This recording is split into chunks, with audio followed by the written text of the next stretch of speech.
The town of Farmington. Respecting history, planning the future.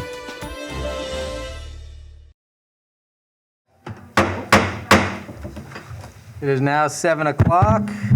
We will call the October 12th regular town council meeting to order. Chris, would you do the honors of the pledge, please? I pledge allegiance to the flag of the United States of America and to the republic for which it stands, one nation, under God, indivisible, with liberty and justice for all. Thank you. Okay. This evening we are going to start with our presentations and recognitions. And we are very fortunate to have Irina Bazanova in here with us. And I will work my way to the podium. I'll bring some stuff for you. Okay, let's see. And mention the pictures up there. Yes. You got everything? Want me to And while, here you go, carry that for me. Yeah. And while I'm going to the podium, everyone online can look at some of Irina's beautiful work.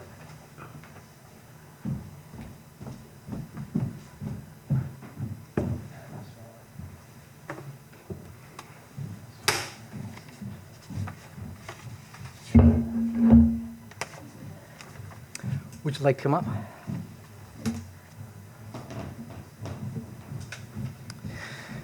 Throughout the pandemic, Irina has been posting on Facebook a number of her artworks and offering them out to the public, also doing fundraisers and supporting the high school. I know you did the calendar last year, had T-shirts. The Big Bird Bridge, I think, has been in a number of different places. But if you look, you'll see some of the beautiful artwork in a number of different modes here. So it's, having watched this throughout the pandemic and seen the joy that you brought to so many people, we really thought it was only proper that we recognize you for that. And we will be recognizing you as the first ever Farmington Town artist. So, Irina, first of all, when Irina accepted this, the quote she had given was, "Drawing our beautiful town and sharing my art with locals who care so much has helped me going through the isolation caused by the pandemic." And clearly, you also helped a number of other people through with that, because every time a new piece of art would go up there, you'd have endless comments on it, people telling you what beautiful work you do. So thank you for that. You also, she had an art display in the Simsbury Library entitled A Creative Isolation 2020, where she displayed ink, watercolor, and gouache artwork. What is gouache artwork? It's like watercolor, but it's not. Close enough for me. And again, a number of fundraisers which have been tremendous. But Irina is not an artist. She's also a scientist, not only an artist, in molecular biology and biophysics, and recently was given the Osborne Award for Excellence in Biomedical Science Graduate Technology and helped the department earn a $1.6 million grant. So this is just a sideline. And we thank you for sharing it with us, and I'd like to congratulate you and new and first ever. Before I mask back up. Town artist, town Farmington. Thank you so much. Congratulations. Congrats.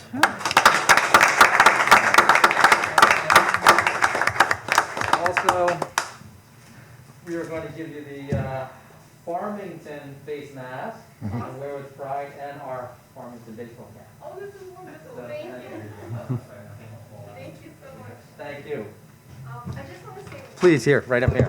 one small thing. First of all, how incredibly honored I am. This is such an amazing recognition. And I think many artists struggle to get that support from the town. And it really means a lot, and I want you to understand it really does. As you said, I'm a scientist. This is not something that I do, but it helped me to get the connection with the town and get connection to the people and just being appreciated has been incredible and really helped me go through the pandemic and keep my spirits up. So thank you so much. I really, really appreciate it. Thank you.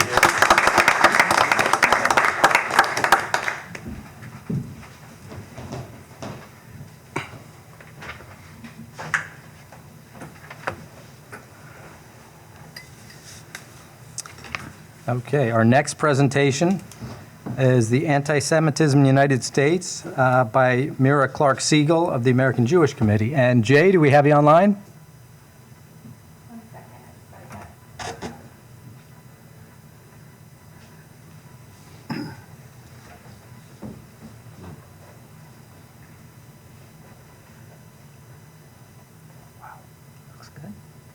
Hi, everyone. This is Myra. How are you? Hello, Mario. Thanks for joining us. And we have Jay. I am here. Just Excellent. making sure you can hear me. We can hear you now, Jay. You're on. Okay, as I always say, you're lost. No, I'm just kidding. So let me just start by first saying thank you to you, CJ and Kathy, for allowing me to introduce my new friend, Mira Siegel. Hi, Myra. I see you there. To speak on this critically important issue. Just a few comments, some biographical comments, and then I have a few personal comments, and it'll be brief. Myra is currently the regional director of AJC Westchester Fairfield. AJC is the American Jewish Committee, where she oversees all of AJC's regional office activities and represents them across diplomatic, civic, interfaith, and intergroup settings. Prior to that, for 10 years, she served as the AJC Project Interchange, which is AJC's Israel Educational Institute, in senior management as their communications director and senior strategic counsel, where she worked with government officials, media, and diplomats. She's a seasoned public policy and communications professional with 30 years of experience in public affairs, public policy, communications, and diplomacy. My personal comments: we first came in contact with each other, I think it was probably in February and March, through my interest in trying to bring the Mayors United Against Anti-Semitism program to Farmington. And she was able to work with, and I'm thankful that she was able to work with CJ and Kathy, and subsequently have CJ sign on to the program.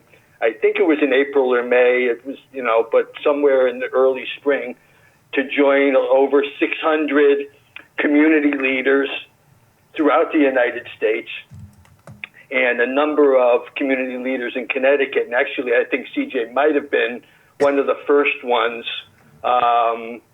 Subsequently, most of the mayors in Connecticut signed. I'm not sure of the number, but at any rate, it was.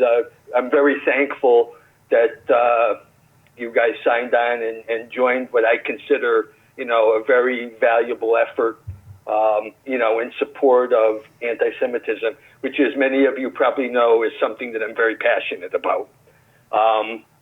So I'm very thankful and appreciative of her friendship, and just want to say that I am very proud to introduce our speaker, Mira Siegel, who's going to talk about the state of anti-Semitism in the United States and the great work of her program, the American Jewish Committee.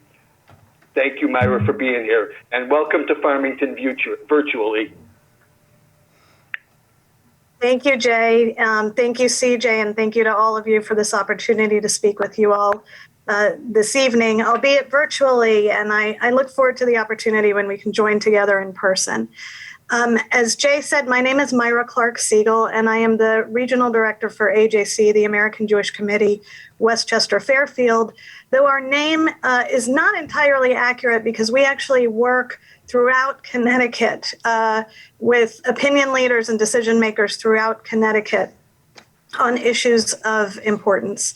AJC is a staunchly nonpartisan organization dedicated to supporting pluralism, fighting extremism in all its forms, and within that is combating anti-Semitism. We believe that when one community is under threat, all minority communities are under threat. And so the first thing I want to really do is thank you, CJ, and thank you all, to all of you and the members of the town council, for signing on to the joint initiative between the U.S. Conference of Mayors and AJC, the initiative was called, or is called, Mayors United Against Anti-Semitism. Over 700 mayors from all 50 states have, and of course, for selectmen, have signed on to that statement. And it's a very strong statement. And I want to first thank you for your leadership. We do not take that for granted. So thank you for that. I want to share with you all that in about 2 weeks, there is going to be an unfortunate anniversary. On October 27th, it will be the 3rd anniversary of the horrific attack of the Tree of Life Synagogue in Pittsburgh, which we all remember was the worst attack against the Jewish community on U.S. soil in history. That attack was an enormous wake-up call for the American Jewish community.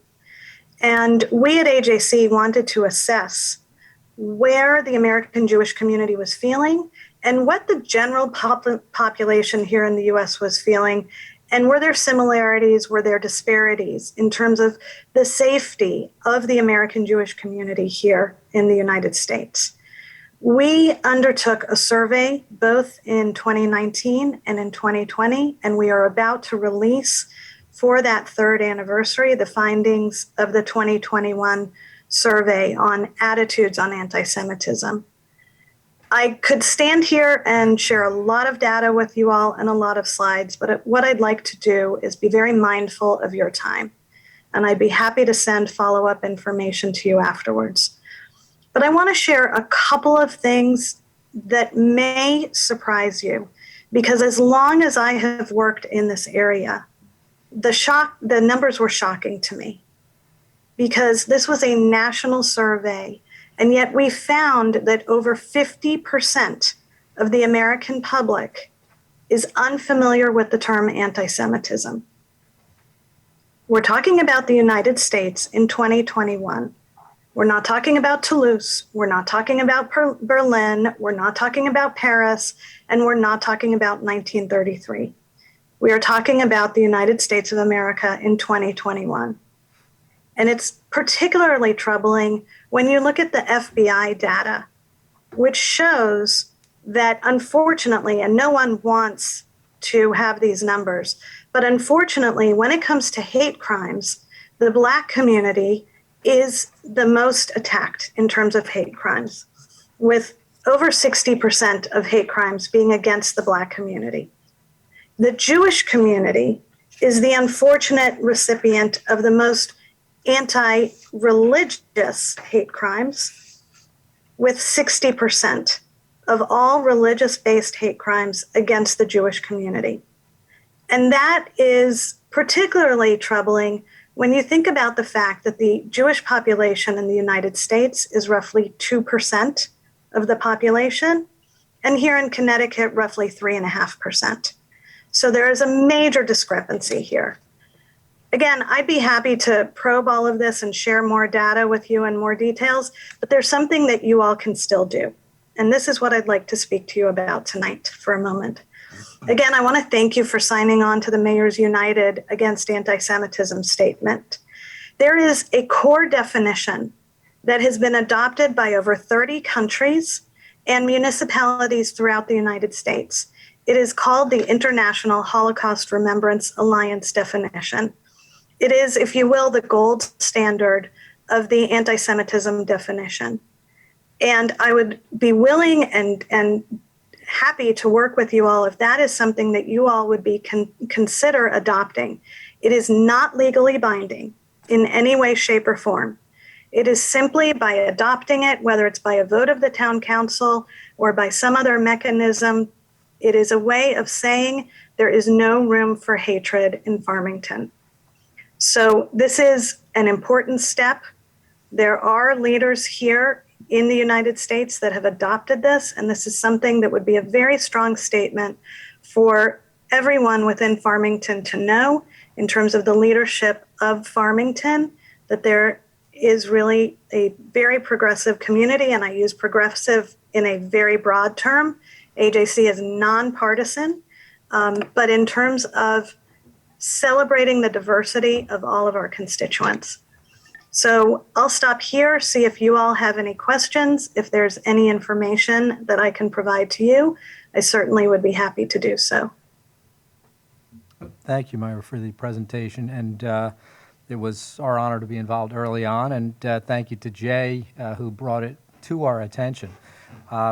If there are any particular questions, I'll open it up if any of the council have particular questions, knowing that I think we'll have further conversations on the council level at this going forward. Okay, seeing none. Thank you very much for joining us tonight, Myra. Thank you all for the opportunity, and thank you to Jay also. And thank you, CJ. Welcome. Okay, that moves us on to item D, public hearing. Having none. Item, what? I'm sorry, keep on going. Okay, thought there was something I missed. Item E, new items, none. Item F, public comment.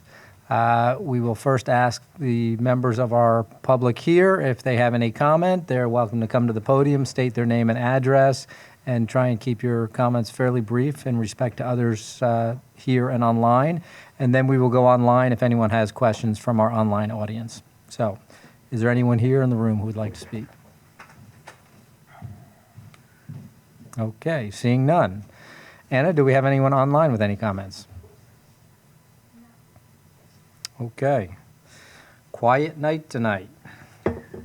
We will move on to item G, reading of the minutes. Peter. I make a motion to approve the September 14th, 2021 regular town council meeting. Second. We have a motion and a second. Any discussion? Seeing none, all in favor? Aye. Opposed? Motion passed unanimously. I make a motion to approve the September 28th, 2021 regular town council meeting. Second. We have a motion and a second. Any comments? Seeing none, all in favor? Aye. Motion opposed? Sorry, motion passed unanimously. Okay, moving on to item H, reading of communication and written appeals. Kathy? You just have the one correspondence in your packet from the Services for the Elderly. Nicole, just thanking you for your grant to the group and giving you some information about Services for the Elderly. And just so you know, I did leave a couple of pieces of correspondence on your places, two related to masks and one coming from the Farmington Police Department, just to make sure that the council is aware that that there is going to be an Officer O'Donnell fundraiser on Saturday, October 23rd at 7 p.m. They're going to have a flag football game at the Farmington High School turf field. It will be the Farmington Police Department versus the Town of Farmington Fire Department. Gates will open at 6 p.m. for ticket purchase. Open ceremonies will start at 6:30 p.m. and a kickoff is scheduled for 7 p.m. So just so I left that at everyone's plates if they're interested in going. Great, thank you. Okay, moving on to reports of committees. Number 1, Land Acquisition Committee. Nothing new to report. Nothing to report. Item 2, Green Efforts Committee. Yes, the Green Efforts Committee met on September 21st. Catherine Kramer and Shannon Rutherford are stepping in to assist us, but Catherine has moved on to greener pastures, so that's in Erica's absence. In terms of just items we spoke about, we are focusing efforts on the anti-idling efforts at schools, placement of signs in student pickup areas, dealing with buses. So we're working on the signage and placement of those. Discuss sustainable CT. Really, we're not going to apply for it this year. The decision was made, I think, dealing with Erica, and it became abundantly clear we were taking sort of a retrospective approach to try and, when we looked at the list of things that we could do to get bronze certification and silver, we realized we were doing a lot of those, but it was the data collection efforts were really a drain on Erica and Kathy's staff. So we are still going to do it and push forward, but we're going to take a more prospective approach with action item approaches, and we're going to really do things and hopefully over time maybe supplement it with the retrospective, but sort of a shift in philosophy, but still move forward with sustainable CT. We discussed simple recycling, which is no longer curbside. You can schedule an appointment for that. And we didn't have the latest numbers for that, but it's still going forward in the curbside fashion. The 2022 cleanup day, townwide cleanup, is tentatively scheduled for April 23rd of 2022. And we just talked about we have a couple openings for vacancies, so if we could broadcast those, it would be greatly appreciated. Great. So anyone interested in Green Efforts Committee, please contact the town manager's office. Moving on to item 4, Racial Equality Task Force. Oh, What about? you missed Oh, one. I'm sorry. Farmington High School Building Committee. Yeah, all right. Wow.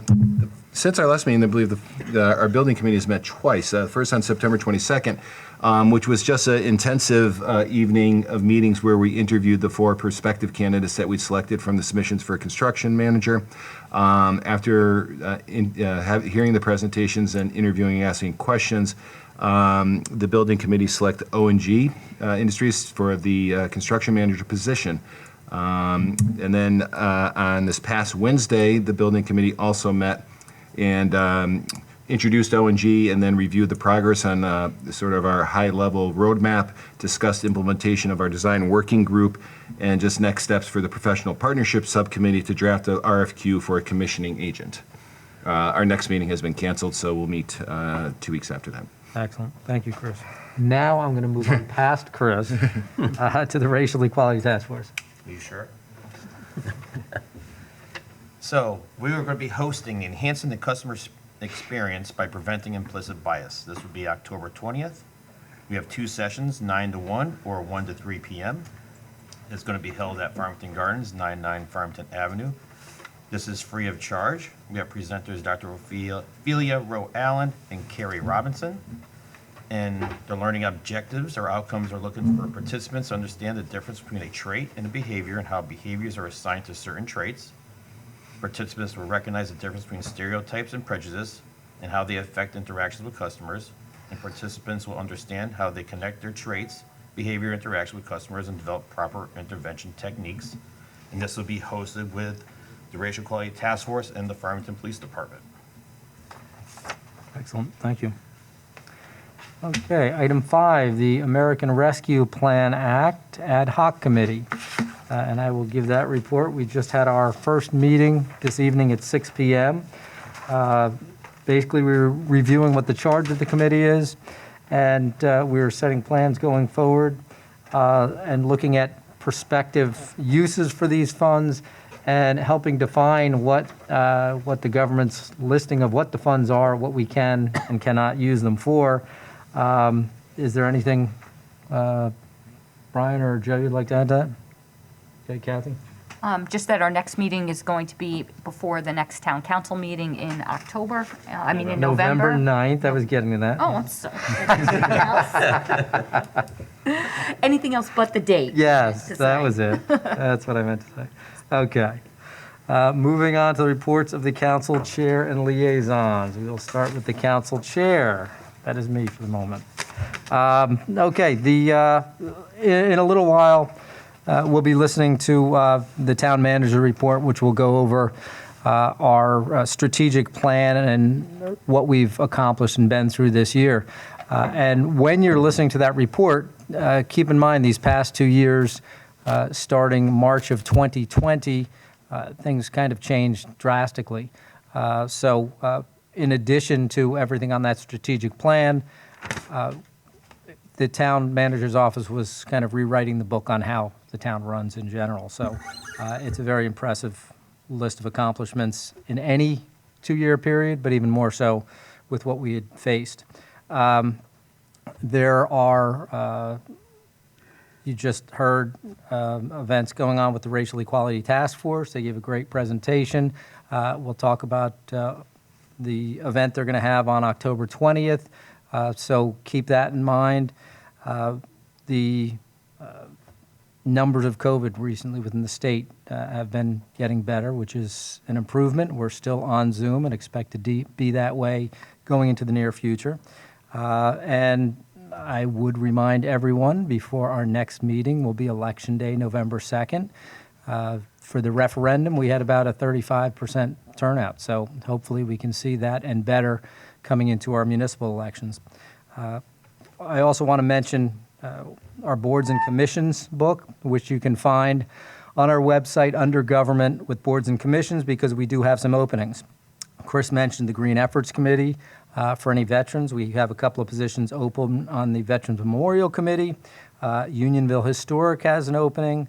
Plainville Area Cable TV Advisory has an opening, and Conservation Inland Wetlands Alternate also has an opening. One last thing, a few events I want to mention that are coming up tomorrow. The Hillstead Museum is having its final From the Porch at 6 p.m. They'll have an Edgar Allan Poe lookalike there helping them out. The library also tomorrow at 6:30 on Zoom is going to have a storyteller telling ghost stories and legends. Saturday, as previously mentioned, is the flag football game to raise funds and support Officer O'Donnell. That 6 o'clock is when you can start. The events actually start at 6:30. Also on Saturday, starting at 11:30, the Farmington Valley Acoustic Festival at Winding Trails is going on. That's a fun day all around. Unionville Museum has their soda fountains, luncheonettes, and more going on. That's open now, so you can go visit them anytime. And one last item, we've been having discussions with the school system about artwork on the trails, so hopefully we have more of that to come. We're trying to get the students to help out with brightening up the trails systems a little bit with some local art, not just arena student art. Okay, with that, we'll move on to our next Board of Education liaison. Okay, thank you, CJ. The Board of Education met on September 20th. It was the first meeting of the year. It started off with Teacher of the Year and Staff Member of the Year recognitions.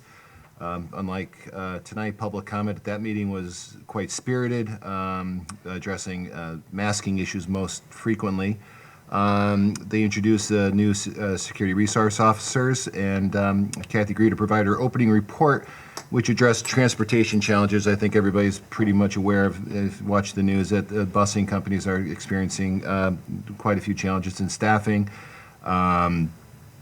There were various opening celebrations aligned with mitigation practices, and those mitigation practices will continue to be driven by cooperation with the Department of Public Health and maintaining instructional continuity when they're quarantining students. The contact tracing is a little bit of a challenge and heavy lifting on the administration and staff, but they're working closely with the Farmington Valley Health District. A lot of communications would be on the website relative to additional COVID matters. They kicked off the year with a convocation. This year theme was Together Again, Happiness and Kindness, and trying to create a sense of community and the challenges facing COVID, presented by COVID. There was a facility summer maintenance report presented, which Sam was very busy and productive, taking into consideration some supply chain disruptions due to COVID, but they got a lot of their projects done over the summer. Summer school program report was a very successful and busy year. Did a lot of curriculum work over the year, updating elementary IER and FHS curriculum projects. They're rethinking larger time blocks for some classes and more electives in terms of the curriculum offerings. In terms of budget impact and update, there was an additional grant of $42,000 for the Food Authority. Storm Ida did present some problems with Noel Wallace basement that had an impact on the budget, and unsure of some impacts. Executive Order 13G from the governor with regard to mandatory vaccinations. Transportation will remain uncertainty going forward. COVID and presenting challenges with professional learning opportunities for teachers and administrators and off-site learning opportunities. Excel and Continuing Ed ended the season year at a loss, but they're heading in the right direction now as we move forward. There's additional information presented in terms of ESSER funding. The first round, as it was presented by Kathy, was sort of surviving and using it for PPE. ESSER 2 was to cover budget reductions to staff Chromebooks, moving costs, storage of furniture, ventilation improvements, and there was an application approved for $2.4 million in terms of they're working on how to spend in terms of transforming education and some flexibility between the years and objects, but they're working on that additional money. There was a significant presentation on policy updates. They dissolved the Farmington High School Ad Hoc Committee relative to the mascot. And in terms of operations reports, the end of report was a good, successful year. They returned $372,000 back to the town. And a healthy balance with grant funding, some teacher departures, so there's realizing some benefits with salaries and benefits, and with the reduction in some transportation and building use, so it's generally a positive year. And that was that, and it's meeting on next board ed meeting is Monday, 13th. Thank you, Chris. Economic Development Commission Liaison. Yeah, the EDC, the October EDC meeting has been canceled, and the next meeting is scheduled for November 10th at 5:30 p.m. Thank you. Farmington Historic District Commission. All right, thank you. Yeah, there were a number of issues presented and discussed at the last meeting. There was an application to replace a bow window at 767 Farmington Ave in the boardwalk, in the brickwalk shops. That was discussed at length, and it was approved for replacement. Also discussed was an application to replace a fence at 33 Mountain Road, which was discussed and approved. We also discussed for Miss Porter's school, there was an application to extend a fence at 59 Main Street. That was discussed and approved as well. There was also an application to install a standby whole house generator at 35 Colton Street. That was discussed and approved as well. We also discussed an application to replace site lighting at 781 Farmington Avenue. That was discussed and approved. Everything has been, all of those plans are with the town planning and zoning. They will have the final review of the intensity of lights from the new LED fixtures, just so that you know. And for all issues discussed, their plans are on file in the planning office if anyone would like to review them. And our next meeting is going to be on November 16th at 4 p.m. Thank you, Brian. Thank you. Number 5, Housing Authority. Nothing to report on. Number 6, Human Relations Commission. Thank you. The Human Relations Commission meets on October 25th. Scheduled to talk to us would be Shannon Rutherford, and she's going to discuss the affordable housing plan. And we talked about this before, but the HRC also sponsored a National Disability Voter Registration Week, which was part of the AAPD National Initiative.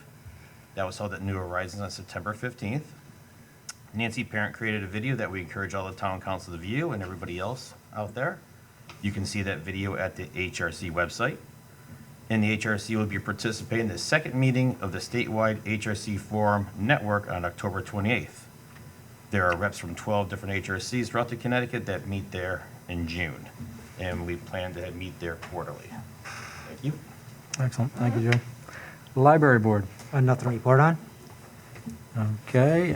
Item 8, Town Plan and Zoning Liaison. Nothing new to report. Item 9, Unionville Historic District Commission. Nothing to report. Thank you. Item 10, Unionville Village Improvement Association Liaison. Nothing to report. Item 11, Water Pollution Control Authority. Yes, the PCA has a meeting tomorrow night at 7 on Zoom and at the sewer plant. At that meeting, we'll be thanking our chairperson, Peter Bagdigian. He is stepping down after, I think, from 2010, he's been appointed to the board. So please welcome him and say a thank you for all his years of service and dedication to the WPCA. Great. Thank you, Peter. Item 12, we have any other liaisons that would like to report? Okay. Moving on to item K, the report of the town manager. Kathy.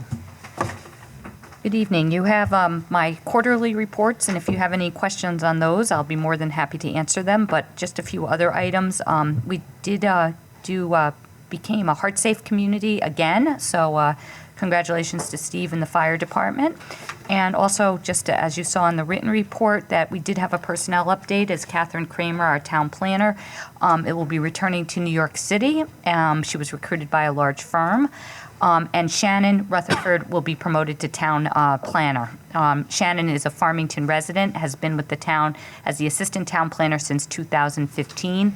Shannon has assumed the role of acting town planner while the position was vacant in the past, and under her leadership enabled seamless transitions between planners. Over the past few years, Shannon has grown to be an exceptional resource in the planning office. So we're very excited that Shannon is taking the job as our permanent town planner. Excellent, thank you. Question- no, yeah. And then you do have the goals and objectives. The first few pages are the template, and then there's attachments attached for ones that are a little bit more in detail. So I'd be more than happy to answer any questions that the town council may have. Great. Any questions? Brian? Yeah, I just have a question about the sidewalk replacement project. Because I know that, I had some questions, last time we went around. So I just would appreciate some clarification on the bid process, about when the bid is going to go out and when we expect construction. I see spring of 2020, but when do we go through the process of creating that bid and putting it out there? The bid is done, and it went out one time already, and so it went out, and it's been, so the bid documents are complete. I think that they're working on now maybe some tweaks to it to try to see if we can get some bidders to bid on it, but essentially the bid documents are done. So they're ready to go, and as if you remember, we did go out to bid. It was later than we thought because we didn't get our information on our permit requirements from the state, so it was later, and then on August 17th, we had a pre-bid meeting, which bidders are required to come to, and no one came to the pre-bid meeting. So at that point in time, we're going to plan on going back out to bid for a spring job. And Russ, you're in the audience. What's our anticipated thought process of when we're going to start posting for that? December. So it's December, okay. Yeah. So everything's ready to go. The bid documents are ready. Everything's ready. So it's just a question of now timing, putting it out, and hopefully getting people to bid on the project. Okay, just a follow-up question to that because, in light of what you just said, I was looking for that bid online on the finance and purchasing page under bids. I didn't see a bid for last year on there, and I must be looking in the wrong place, or it just isn't on the page at all, because I just wanted to reference it and see what that bid entailed that we did last time. Okay, so we didn't get any bids in, so there wouldn't be bids, but I don't know, Joe, do we put the specifications online? We put the bid notice online. Oh, we did? Yeah, it was Oh. online in August. It's probably down now. Once the bid is open, once no action was taken, we would take it off. Oh, okay. Do we know when that bid went out? It was advertised in the Hartford Current, it was advertised on our website, it was advertised on the state website. Okay. No, I just didn't see it because I was kind of looking for that timeline of what we did last time so that we could do better this time around. So I just didn't see any reference material so that. We also send out notice, anybody who's bid on any of the similar projects in the past, we've actually done 2 other sidewalk bids for the Unionville sidewalk. So we actually contact those contractors who bid on the last projects, to let them know that this bid is out there and that they should go to the website or contact us to get the bid documents. So in addition to the public notice, we also contacted people directly? Yes. Okay. No, I was just curious because I didn't see any reference, so I was just kind of looking for some kind of reference material. We probably, more than likely, we took it off because there was no activity. What sometimes happens if you leave a bid out there, or if you leave a notice out there, if we did have an actual bid, we had a bid open, we would put the results out there so people could see the results. Because we never got that far in the process, we take the bids off. If you do leave them out there, some people misinterpret that and think the bid is still open, or there's still a bid available. Okay. Just because I'm curious, is it available to review the bid that went out last time? Because I'm kind of curious. I can send you a copy. No, it's because I feel like as, being the first district representative, I should be a little more informed than I was last time. I just want to be prepared so I can answer questions that people ask me when I'm out. Yeah, more than happy to send you. Thank you. I appreciate that. Yeah, and I think what we've stated a few times, Brian, is that the bid went out in the middle of the summer, which was terrible timing. Right. Oh, yeah. So I think the specifications are strong. It's just that we went out where everyone has already have been bidded. They've had their work already done. But we went out because of the fact that we wanted to at least try to see what would happen. We're hopeful that with the better time, like we had talked about a year ago, we wanted to go out a year ago December, but we didn't have all our permits in place from the state of Connecticut. And so until we got those permits in place, we couldn't go out to bid. Right. So once the specifications went back and forth, and then what I've stated a few times is that because we had two different grant funding sources, we need from two different agencies in the state of Connecticut, we had to get approvals through the grants from two different state agencies. Right, the oh, yeah. DEP and the DOT. Three, Russ, which was the third? And the district. Okay. So at the end, it was the district that was the issue to get the permits. Then again, between COVID and the state working from home, it's our opinion that things were definitely at a much slower rate. But when we did get it, we did go out to bid. We received no bids, but we do have specifications, and I'd be more than happy to give you a timeline on back and forth with the state of Connecticut. But there was a substantial holdup getting our information so that we could have approval to go out. Right. That's why we didn't go out. I just wanted to be more praised myself, more informed, going forward, so that, because last time I didn't realize until the last minute the back and forth that we were going through with the state, because like you said, we had a lot to deal with. We had a couple of different grants that we had to deal with, and the state was a little slow in getting back to us. So, it seems like we're in better shape this time around. Well, we're hopeful, but again, and one of the things that maybe we could just briefly talk about for the expectations with the council, I'm sure everyone has seen in their own personal life and their businesses, is that the supply chain is very, very altered right now. And prices, things that Russ Arnold was telling me that would go for, not square foot, Russ, Linear foot. Linear foot was $8 is now $80. Things that a car to order for a police department would take, X amount of time, it's 3 times the amount of time. Yeah. So, and prices, certain things are sky high, certain things aren't sky high. So and contractors are extremely busy, and us included, getting employees is very, very tough. So again, we are hopeful to put this out to bid, but I don't think on the whole scheme of what contractors want to do, it's a top job. Yeah, and I would imagine that, because we already put the bid out, we kind of have it in place, ready to go next time, so we don't have to do the back and forth with the No. state this time around, because it's already been done, right? Oh, excellent. Yeah. So I just want to make sure we don't miss the opportunity to get it out, because I'm hearing a lot of interest about sidewalks in the village, and of course, I get to hear about that.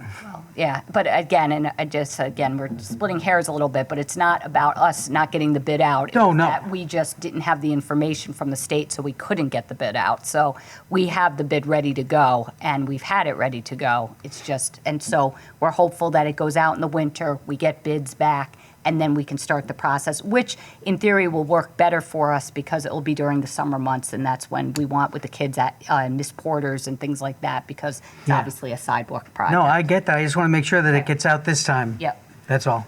Just before we leave that topic, because we've been discussing this topic in the sidewalks for over a year at this point in time, well over a year, probably a year and a half. We walked, as Brian knows, we walked together the sidewalks at the very beginning of this process. Yes, we did. Peter joined us, Joe joined us, so we were out looking at these, and our intent and what we spoke to the community about was we fully expected these sidewalks to be basically completed by now, if not substantially completed by now. We did everything we could possibly do in the town of Farmington, got all our information to the state in plenty of time to get this done. And unfortunately, because it's 3 agencies we were dealing with, and as Kathy mentioned, COVID, people are working from home, there were a number of unforeseen circumstances that delayed the confirmation from the state that we could follow through on this. I've had those same conversations, Brian, with many people throughout the 1st District on Main Street who are getting free sidewalks, which would normally be the responsibility of the citizens whose house the sidewalk is in front of, and unfortunately, it did not happen. But it was absolutely due to no fault of the town or the town staff. It was things that were out of our hands. So we are fully expecting we should have this done by next summer.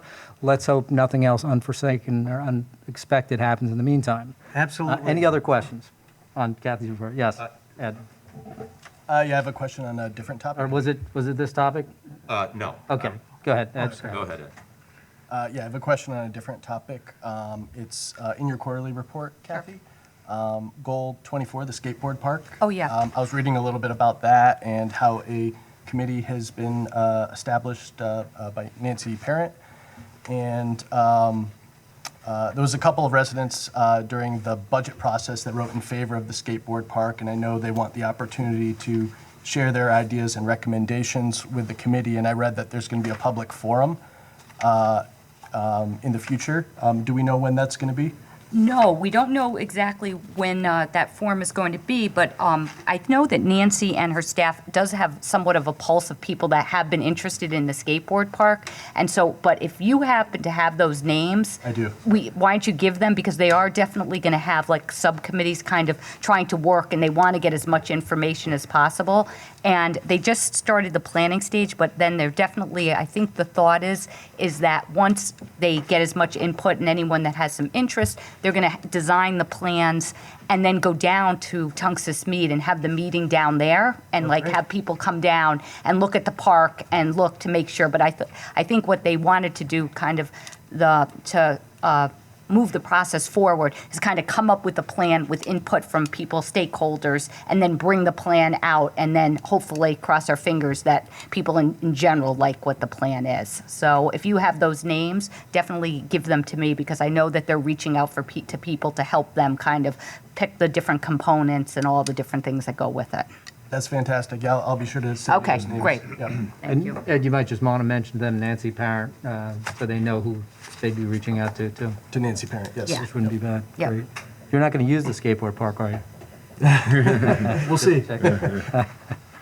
Okay, other questions? I just wanted to follow up. I was going to ask about the skateboard park myself. After the design stage, Russ, what do you think once you have all that done? Is it realistic that a shovel gets put in the ground this year, or would it be the following year? I would say the following year, just because when we're talking about how things are delayed. Yep. I think by the time the community decides on what they want, what all the components are going to be, it's going to be through the winter. Yep. We're already middle of October. Fair enough, Russ. I got it. But it'd be more about the ordering of the components, right? They come in different spots, different things, right?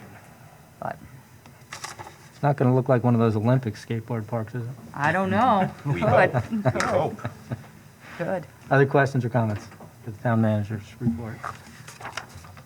Okay. Seeing none, do we have a motion to approve the town manager's report? I make a motion to approve the town manager's quarterly report. Second? We have a motion and a second. Any further discussion? Seeing none, all in favor? Aye. Opposed?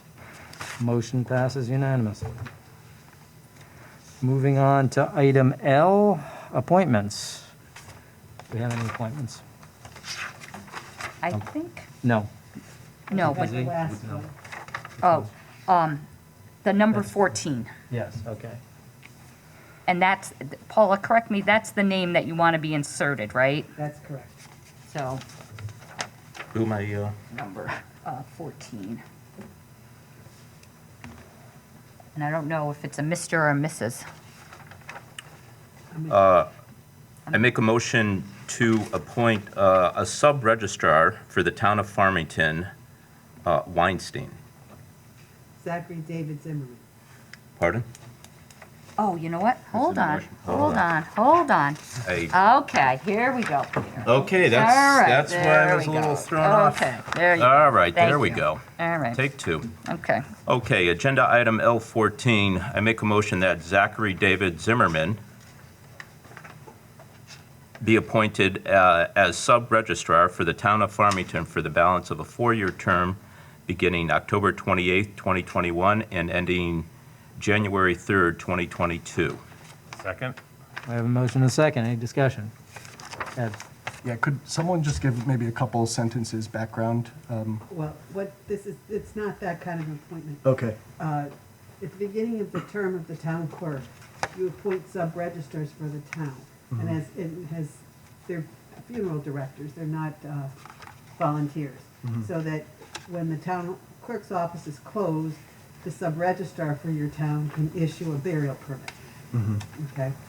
And the one, we had one for Weinstein's Mortuary in West Hartford, but he is retiring October 28th. So they needed someone to fill till the end, till next January, when the next town clerk appoints new sub-registrars. So that's what this is. Got it. Thanks for the explanation, Paula. Okay, any other questions or comments? We have a motion and a second. All in favor? Aye. Aye. Opposed? Motion passed unanimously. Moving on to item N, or M, excuse me, Mary. Old business. Seeing none. Item N, new business. N1. Agenda item N1, I make a motion that section 55-1 of the Town Code of Ordinances be waived and that the Fay and Wright Excavating, Inc. of Goshen, Connecticut be awarded a contract to crush approximately 15,000 tons of construction rubble at a cost of $5.25 per ton, plus mobilization and setup fees of $7,000. Second? A motion and a second. Kathy? This is kind of a new idea that Russ and his department came up with. It's over the last several years, the town has accumulated stockpiles of used gravel, asphalt, and concrete from various road construction and sewer replacement jobs. Usually the town contracts out with a private company to haul away the stockpiles once they reach a certain amount. Recently, Russ and his department researched the possibility of having this material crushed on site into a size that would make the material usable for backfilling around catch basins and town roadways instead of buying new materials. As a result of their research, the town obtained a proposal, and Ray and Wright will crush the town's stockpile used material on site for $5.25 per ton. There's also a mobilization fee of $7,000. In total, it would be about $7 per ton for the service versus $12 per ton to purchase the new material, plus the expense of hauling away the accumulated used material. Other towns have done this for success, and I think it says here that the town will have enough reusable material for at least 5 years, which will significantly reduce the amount of new material the town will have to purchase. So this, I think, was a great idea that Russ and his department had come up with. It's almost half price, and it's pretty creative, and I think I would highly recommend that we give it a go. Great. Any questions or comments? The only comment, if I may, Yeah. I think it's a great idea, and thank you for suggesting that, Russ, and for finding another way that we can save money at the town. Thank you. Good one. I got one. Russ, where are we currently storing all this? Up at the old dump? At the old dump and at Untitled. Okay, and then just no permitting required for any of this storage of? And, yeah, for storage? And nothing from the state? So free reign, store it as much as you want. Excellent. All our former landfills are all permitted through DEP, so it's all part of any permits that we have in place already. Oh, excellent. Okay, thanks, Russ. Other comments? Just thank you, Russ. Always looking out. We appreciate it. Okay, I'll reiterate that. Thank you, Russ. And it's, when you have a town that's been running things well in the right way for many years, you've got an incredible staff that does a tremendous job. This is what you get. So thank you all. Moving on to a motion and a second. No other comments? All in favor? Aye. Opposed? Motion passed unanimously. Agenda item N2, I make a motion that section 55-1 of the Town Code of Ordinances be waived and that Axon Enterprises, Inc. of Scottsdale, Arizona, be awarded a contract to supply the Farmington Police Department with body cameras and in-car camera systems for a 5-year period beginning November 1st, 2021 to October 31st, 2026, at a cost of $67,602.61 per year, or $335,263.03 for the 5-year period. Second? A motion and a second. Kathy? So the note explains that, as you know, the Police Accountability Act requires each police department in the state to equip their body with body cameras by July 1st, 2022. The Farmington police staff have been reviewing various body camera systems that are currently available and have determined that the body camera and in-car system offered by, how do you say it, Axon. Enterprise of Arizona best meets the needs. The Axon system that the town would contract for includes cameras and accessories, docking stations, software licensing for cameras, cloud film storage, and a 5-year warranties. In addition, as part of the program, Axon would change out the cameras and update the software after 2.5 years. Also under the proposal, they would replace all the in-car cameras that are currently in use with the new Axon in-car cameras. This would allow the department to operate all of their cameras on one interconnected operating system. It would avoid the need to maintain two software licenses, and to maintain 2 different types of camera equipment. In addition, Axon would replace the in-car cameras after 5 years. I know that Chief Melanson and his staff have really researched this quite a bit to look what was the cameras that they would like to get, and this is what they are recommending at this time. Excellent. Joe? I know we talked before, Chief, anything coming back from the state since this is like a mandate based on the bill?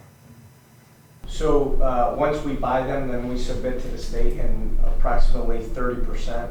But it's not 30% of the total amount. They only cover the first year of storage. So in this $67,000, it not only covers the equipment, but it's storage for each of the 5 years.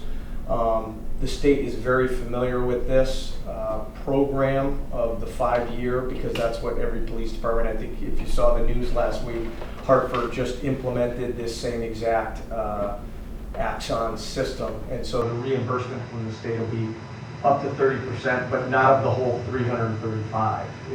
They have to take off years 2, 3, 4, and 5 of storage fees. But we will be getting money back. It's a reimbursement grant.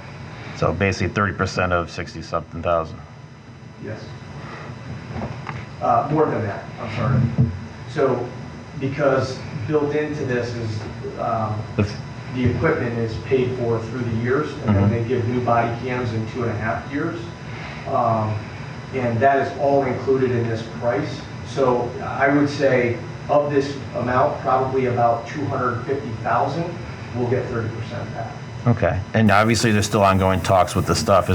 Now they're seeing plans coming out of 5-year increments, not 1 year, 2 years. Are they looking to fix their numbers going forward? I've already spoken to OPM about this because now all the major vendors are doing this exact same plan where it's a 5-year payment plan. And so they are very familiar with it, and so they're going to do 30% of the cost of everything of that except for the storage portion for years 2, 3, 4, and 5, because that was excluded in the reimbursement bill. Thank you, Chief. So if I heard that correctly, we'd roughly get 30% of the 250, is that right? Correct. Okay, so of this $335,263.03 of a state mandate, we'll get roughly $75,000 back. Okay. Any other questions? Brian? Just one question, and thank you so much for doing this. I really appreciate that our Farmington Police are taking this initiative and doing a really good thing, I think. But my question was, thank you for answering what happens after 5 years. And my other question is there a plan in place for what to do for cloud storage for whatever you need for 3, 4, and 5? So it is included in this price. So we have cloud storage included in this price. We're just not reimbursed from the state. Oh, okay. 30% for that. Oh, okay. Thanks for clarifying. Other questions on this topic? Seeing none, we have a motion and a second. All in favor? Aye. Aye. Opposed? Motion passed unanimously. Agenda item N3, I make a motion to set a public hearing on November 9th, 2021 at 7:05 p.m. in the Town Hall Council Chambers to amend the Farmington Town Code, Chapter 78, Animals, to add Article 2, Wildlife Feeding. Second? A motion and a second. Kathy? We had the presentation from the police department last month. Last month. This is, you have now the actual ordinance and the item that we are adding, the new section, wildlife feeding, and that's Article 2. And that whole section is new. And we would have a public hearing and a presentation at the next meeting, and then the public would have an opportunity to comment on it, and then hopefully you guys would vote on the ordinance. So unless there's something that you see in the draft wildlife feeding, this is what you would see at the next meeting. Okay. Any questions on this ordinance? Just one. Yes. I'm going to nitpick a little. Feeding birds. How do we get how do we patrol that? I don't know. How do we control that? Chief or one of your staff members? And I'll let her follow up. The reality of it is that we're not going to be testing people's birds. Yeah, exactly. But if it becomes an issue like we've had at a couple of the residences in Farmington where the bears are constantly coming back over and over and over again, then we probably would work with the homeowner to ensure that they're using the proper bird seed.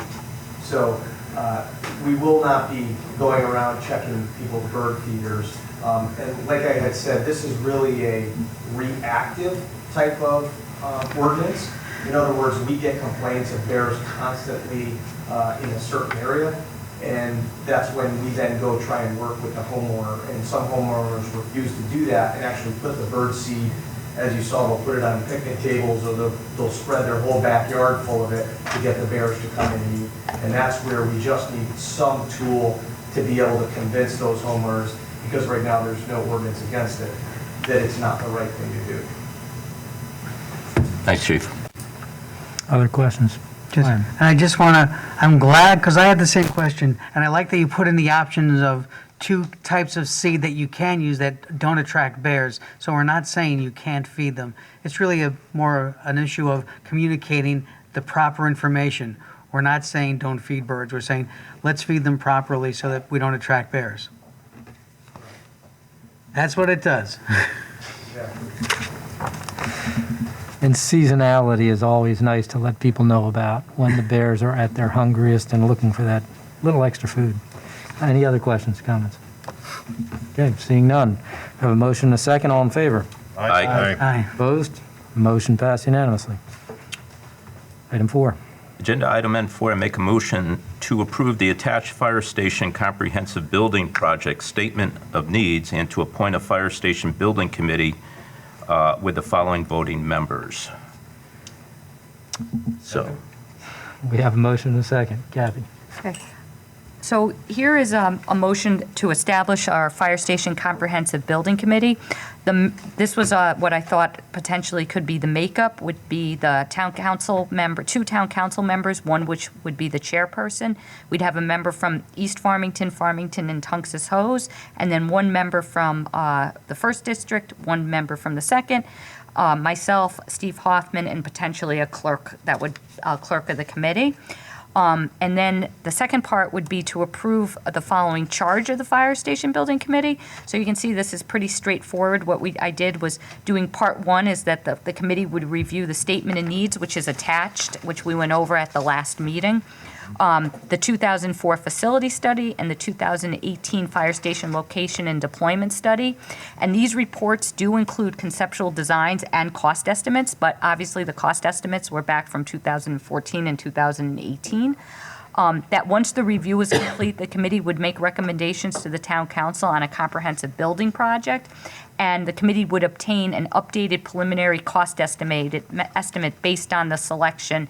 And you can see the choices: renovate, and/or expand the existing fire stations based on individual needs, consider new locations for the new construction of fire stations, consider any potential consolidation of fire stations. And then the committee would look at the needs based on code and safety, lack of available space for expansion, lack of available space for use, upgrades of major building systems, upgrades to the building infrastructure and energy-efficient code and standard compliance. And these recommendations should meet current standards while ensuring they support the future needs of the town of Farmington. And then once the town council has reviewed and approved the recommended project by the committee and the preliminary cost estimate, it would recharge the committee with an overall project scope and budget, and then the committee would begin phase 2 of the preliminary plan development. This is similar to what we did with the Farmington High School, kind of putting it in phase 1 and phase 2. So my thought here tonight was that if the group was comfortable with the statement of needs, because that's something that you would have to be approving, and the charge, you would see this again at the November town council meeting, and hopefully at that point you would have your members who you could appoint and we could get it started. But I just want to see if I'm on the right pathway with the charge and you have the statement of needs. So at this point, you're really just looking for consensus? That everyone's Consensus, comfortable with this? and then it would be tabled, and then we tabled until the next meeting, and then you guys Yeah. would work on the members of it. Any questions about that? Okay. All right, so I need to make a motion to table it? Yeah.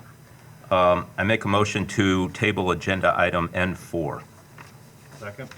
We have it. Until the November, until the first meeting in 9th. November, 9th. November 9th. Second? Well, Paula, do we need to act on that first motion? Because we had a motion on the table, well, now we have a motion to table, and if that Okay. passes, that. then we don't have goes out to, the- okay, Goes just out the confirming. door. Okay, we have a motion and a second to table this item. All in favor? Aye. Opposed? Motion passes. The item is tabled. Item 5. Agenda item N5, I make a motion to award bid number 307 janitorial services at various town buildings to Green Life Janitorial LLC of Niantic, Connecticut, at an annual cost of $97,091.05. Second? We have a motion and a second. Kathy? This bid is to contract with a qualified vendor to perform janitorial services in 7 town buildings. Green Life submitted the lowest reasonable bid. A committee of town staff members reviewed Green Life's qualifications and met with the Green Life principals. The committee was satisfied and are recommending this for the town council approval. Okay, any questions? Seeing none, we have a motion and a second. All in favor? Aye. Opposed? Motion passed unanimously. Item 6. Agenda item N6, I make a motion that Tyler Technologies of Moraine, Ohio be awarded a contract to assist the town in updating the values of all real property located within the corporate limits of the town pursuant to Connecticut general statutes at a total contractual cost of $425,000. Second? We have a motion and a second. Kathy? Town staff recently accepted proposals from qualified firms to assist the assessor with the revaluation of all real property located within the town of Farmington. Under state law, the revaluation of all real property must take place for the October 1st, 2022 grand list. The town received proposals from 4 qualified firms. After reviewing the various proposals and options, staff is recommending that a contract be awarded to Tyler Technologies. The town has used Tyler Technologies for the last 3 revaluation cycles, including the last full revaluation undertaken in 2012. They have proposed that some of the supervisory staff that worked in the 2017 revaluation be used on this one as well. In addition, they're proposing to use commercial appraisals on the project who have worked for the town in advisory capacities for the lawsuits and special projects. This will allow for the same people to be looking at the town of Farmington, which I think is beneficial. Finally, the timeline works well with the town's timeline for completing the reval by January 21st, 2023. Town staff has also been very satisfied with their work in the past. And I wonder if that's January 21st or January 31st. It just seems like an arbitrary date, but anyway.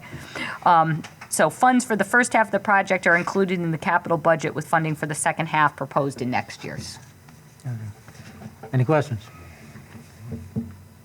Seeing none, we have a motion and a second. All in favor?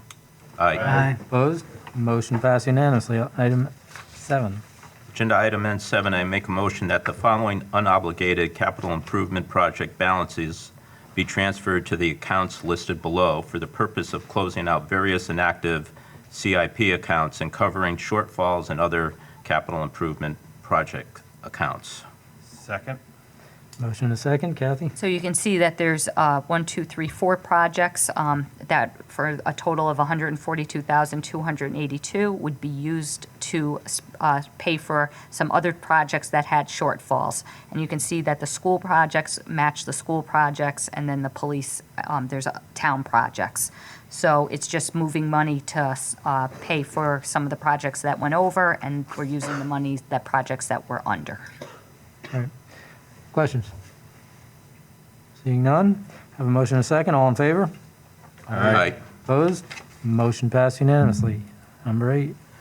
Agenda item 8, I make a motion to approve the following resolution, which is required for the submission of grant applications to the state of Connecticut for the corridor flooring abatement project at West District School. The resolution that the Farmington Town Council authorizes the Farmington Board of Education to apply to the Commissioner of Administrative Services and to accept or reject a grant for the corridor flooring abatement project at West District School, and that the Farmington Board of Education is hereby established as the building committee with regard to the corridor flooring abatement project at West District School, and that the Farmington Town Council hereby authorizes at least the preparation, schematic drawings, and outline specifications for the corridor flooring abatement project at West District School. Second. We have a motion and a second. Questions or comments? This motion is required before the Farmington Board of Education can file for the state of Connecticut reimbursement grants. This motion also establishes the Farmington Board of Ed as the building committee, which needs to be appointed in order for these projects to be eligible for state reimbursement grants. So we do these every year for projects so the state can get reimbursement. I mean, not the state, the town. Board of Ed is getting, so we're electing to let them accept money from someone else, just to be clear. Okay, all in favor? Aye. Opposed? Yeah. Okay, motion passes unanimously. Number 9. Agenda item 9, I make a motion to approve the following resolution, which is required for the submission of grant applications to the state of Connecticut for the partial roof replacement project at Noah Wallace School as listed below. Second. Have a motion and a second. Kathy? This is the same thing, but this is for the partial roof replacement at Noah Wallace. Okay, questions? Same deal. All in favor? Aye. Opposed? Motion passed unanimously. Agenda item N10, to cancel the October 26th, 2021 Town Council meeting. Second. We have a motion and a second. Do we have any discussion on this item? You sure? Okay. All in favor? Aye. Opposed? Motion passes unanimously. Agenda item N11, I make a motion to approve the following property tax refunds as listed below. Second. We have a motion and a second. Kathy? Just tell me the standard. It's all the standard? Standard. Okay. Any questions? Looks like we Okay. had one big overpayment, so that's why the number's a little bit higher. Yes, we did. Okay, all in favor? Aye. Opposed? Motion passed unanimously. We've approved our property tax refunds. Do we have executive session tonight? No. We do We not. have no executive session, so before we leave, in the interest of our town artist, from Marc Chagall, great art picks up where nature ends. With that, I'll ask for a move to adjourn. I make a motion to adjourn the October 12th, 2021 Farmington Town Council meeting. Second. We have a motion and a hesitant second. All in favor? Aye. Aye. Opposed? We are adjourned at 8:13. Thank you.